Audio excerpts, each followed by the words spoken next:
हमारे द्वारा किसी को पीड़ा न पहुंचाई जाए, क्योंकि वह हमारे बंधन का कारण बनता है।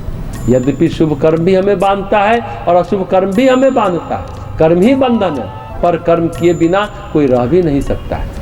इसलिए कोशिश यह करनी चाहिए कि अनासक्त भाव से कर्म करना चाहिए, जिससे हम बारंबार बंधन में न पड़े और मुक्त होते चले जाएं। अनासक्त भाव यानी निष्काम कर्म की बात हम कर रहे हैं, लेकिन अनासक्ति इतना आसान नहीं है। निष्काम कर्म करना इतना आसान नहीं है।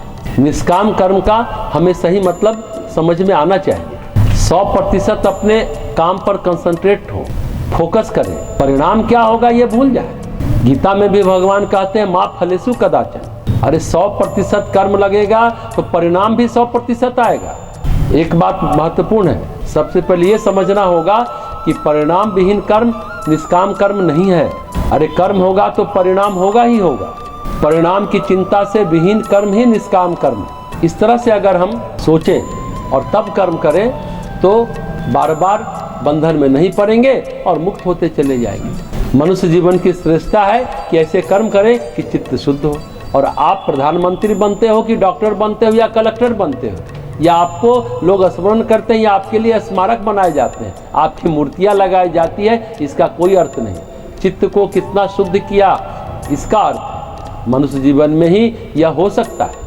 अन्य जीव अन्य प्राणी चित्त को शुद्ध नहीं कर सकते, वो तो केवल भोग भोग सकते हैं। जिस योनि के जो भोग हो, चाहे वो कुत्ता हो, बिल्ली हो, चूहा हो, हाथी हो, कीड़ा हो, मकोड़ा हो, चित्त की शुद्धि का उपाय जिसको हम कहते हैं तपश्चर्या, दान, व्रत, उपवास और सबसे बड़ी बात है श्रेष्ठ कर्म, किसी भी ढंग से किसी भी तरह से इसके अलावा कुछ नहीं करना चाहिए। जीव को पार्जन के लिए कर्म करना पड़ेगा, करना ही चाहिए, लेकिन संसार में जीवन को श्रेष्ठ करने के लिए या नाम सम्मान कमाने के लिए आप कर्म करते हैं, इससे मानव जीवन की श्रेष्ठता सिद्ध नहीं होती। जाते समय यानी शरीर छोड़ते समय आपने क्या किया, आपने चित्त को कितना निर्भर किया, इसी से मानव जीवन की श्रेष्ठता है। मानव जीवन की श्रेष्ठता है कि आप शूद्र हो, वैश्य हो, क्षत्रिय हो, ब्राह्मण हो, इसका उतना बड़ा अर्थ नहीं है जितना बड़ा अर्थ है चित्त की शुद्धि, चित्त की परतों का तोड़ना, चित्त की परतों को तोड़ना। लेकिन सबसे महत्वपूर्ण बात है कि स्मरण नहीं रहता, याद नहीं रहता। याद रहे तो बात बने, याद ही नहीं रहता, विडंबना है। इसलिए कहते हैं सत्संग, साधु संगत, स्वाध्याय, चिंतन, मनन सबसे बड़ा है सत्संग। लेकिन अगर हम कुमार पर चलें, कुकर्म करें, तो फिर तो परमेश्वर ही जाने। इसलिए मनुष्य जीवन मिला है कि हम कर्मों को श्रेष्ठ बनाएंगे।